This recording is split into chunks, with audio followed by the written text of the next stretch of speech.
গ্রীষ্মের ছুটি কিন্তু শান্তি নাই। কাগজপত্র নিয়ে এখন বসেছে আমার ঘর নোংরা করতে।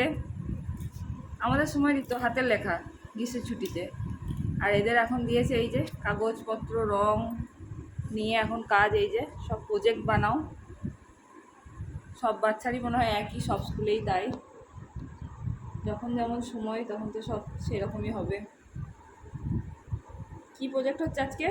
হিন্দি। কি দিয়েছে হিন্দি প্রজেক্টে?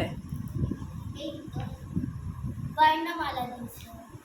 এই ট্রিটা দিয়েছে, ট্রিয়ের ওপরে এই ইয়েলো কাগজটা এখানে কাট করে নিচ্ছে, এবার এটা পেস্ট করবো এখানে। তারপর এই ছোট ছোট যেগুলো পিঙ্ক কাগজ কাট করে নিচ্ছে এইগুলো এর পাশে পাশে পেস্ট করবো। এইটা লিখতে হবে বর্ণমালা, এইগুলো লিখতে হবে স্বরবর্ণ। আর এরপরে আর একটা ছোট কাগজ আছে, ওটা একদম ছোট, ওটাও ইয়েলো কালারের, ওটা এখনো কাট করা হয়নি।